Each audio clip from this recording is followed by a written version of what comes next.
नमस्कार, आइए रुक करते हैं इस वक्त की कुछ खास खबरों की ओर। यूपी पर लिया गया दिल्ली में बड़ा फैसला। उत्तर प्रदेश की सियासत पर एक खबर सूत्रों के हवाले से सामने आ रही है। यूपी में किसी भी तरह का नेतृत्व परिवर्तन नहीं होगा, यानी योगी आदित्यनाथ मुख्यमंत्री बने रहेंगे। सूत्रों से मिली जानकारी के अनुसार योगी को हाईकमान से हरी झंडी मिल गई है। यूपी में बीजेपी आरएसएस का बड़ा खेला। कल 7 बड़े नेता करेंगे सीएम योगी की किस्मत का फैसला।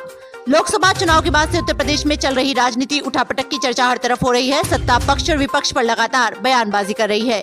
इस बीच मुख्यमंत्री योगी आदित्यनाथ और दोनों डिप्टी सीएम केशव प्रसाद मौर्य, ब्रजेश पाठक दिल्ली पहुंच गए हैं। सरकार के साथ यूपी बीजेपी संगठन भी दिल्ली में मौजूद है। दिल्ली में नीति आयोग की गवर्निंग काउंसिल बैठक के बाद यूपी बीजेपी के नेता केंद्रीय नेतृत्व से भी मुलाकात कर सकते हैं। जिसे गुजरात से भगा दिया गया वो आज देश का गृह मंत्री है। अमित शाह के आरोपों पर शरद पवार का पलटवार। केंद्रीय गृह मंत्री अमित शाह द्वारा एनसीपी प्रमुख शरद पवार को राजनीति में भ्रष्टाचार का सरगना कहे जाने के कुछ दिनों बाद पवार ने शाह पर पलटवार किया है। उन्होंने कहा कि जिस व्यक्ति को सर्वोच्च न्यायालय ने गुजरात से बाहर कर दिया हो, वो देश में इतने महत्वपूर्ण मंत्रालय का नेतृत्व कर रहा है जिसे भगा दिया गया, आज वो देश का गृह मंत्री। शरद पवार ने कहा कि कुछ दिन पहले गृह मंत्री अमित शाह ने मुझ पर हमला किया और कुछ बातें कही। उन्होंने कहा कि शरद पवार देश के भ्रष्ट लोगों में से हैं और भ्रष्ट लोगों के कमांडर हैं।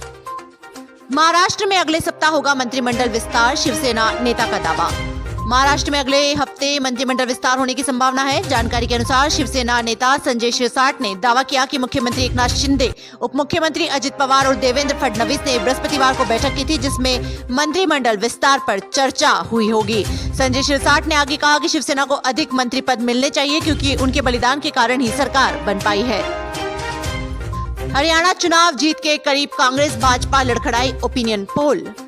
हालिया सर्वेक्षण के अनुसार हरियाणा विधानसभा चुनाव में कांग्रेस बहुमत के करीब आ सकती है। पीपल्स पल्स के सर्वेक्षण में कांग्रेस को 43 से 48 सीटें मिलने का अनुमान है, जबकि बीजेपी को 34 से 39 सीटें मिल सकती है। सर्वेक्षण में कांग्रेस के जाट और दलित समुदायों में अपनी पारंपरिक बढ़त हासिल करने और ग्रामीण क्षेत्रों में 65% किसानों का समर्थन हासिल करने का भी पता चला है। गुजरात के बाद अब राजस्थान में पैर पसारने लगा चांदीपुरा वायरस, 2 बच्चों की हुई मौत। हाल ही में पूरे भारत में इस बीमारी से लगभग 44 मरीजों की मौत हो चुकी है और 133 नए मामले दर्ज किए गए हैं। जून की शुरुआत में गुजरात में 15 साल के एक बच्चे में इसका पहला मामला सामने आया।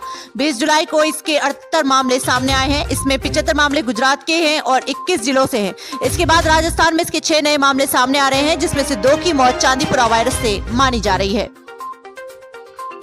क्या होगी सस्ते रिचार्ज प्लान की वापसी, ट्राई का नया प्रस्ताव। ट्राई ने टेलीकॉम कंज्यूमर प्रोटेक्शन रेगुलेशन 2012 पर कंसल्टेशन पेपर जारी किया है। इसमें वॉइस और एसएमएस पैक को वापस लाने पर स्टेक होल्डर से विचार मांगा गया है। ट्राई का कहना है कि मौजूदा प्लान्स में ज्यादातर डेटा पर फोकस है, जिसमें यूजर्स को ज्यादा से ज्यादा डेटा खरीदना पड़ता है।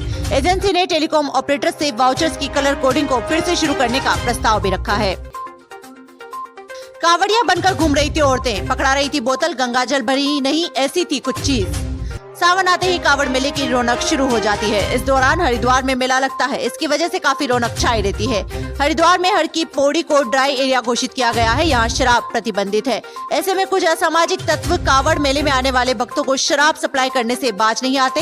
हरिद्वार पुलिस ने ऐसे ही एक गैंग को शराब के जखीरे के साथ गिरफ्तार किया है। महारत्न कंपनी को मिला 10,000 करोड़ का बड़ा ऑर्डर। देश की महारत्न company Bharat heavy electricals limited को दामोदर घाटी निगम ने 10,000 करोड़ रुपए का ऑर्डर दिया है। यह ऑर्डर झारखंड के कोडरमा ताप बिजली घर के दूसरे चरण की परियोजना के लिए है। कंपनी ने शुक्रवार को शेयर बाजार को दी सूचना में कहा कि 800 मेगावाट की 2 यूनिट स्थापित की जाएगी। ऑर्डर मिलने के बाद कंपनी के शेयरों में 2.21% तेजी देखने को मिली। पेरिस ओलंपिक में भारत को मिली निराशा, शूटिंग पर दोनों टीमें हुई भार। शूटिंग की 10 metre air rifle mixed competition से बुरी खबर सामने आई है। इस इवेंट में हिस्सा लेने वाली भारत की दोनों टीमें मेडल की दौड़ से बाहर हो गई है। इला वेनिन, वलारिवन और संदीप सिंह फाइनल में जगह नहीं बना पाए और 12वें स्थान पर रहे। वहीं रमिदास जिंदल और अर्जुन बाबूता भी 6ठे स्थान पर रहे। टॉप 4 टीमों में ही मेडल राउंड के लिए क्वालिफाई किया। इस तरह भारत की उम्मीदों पर पानी फिर गया है।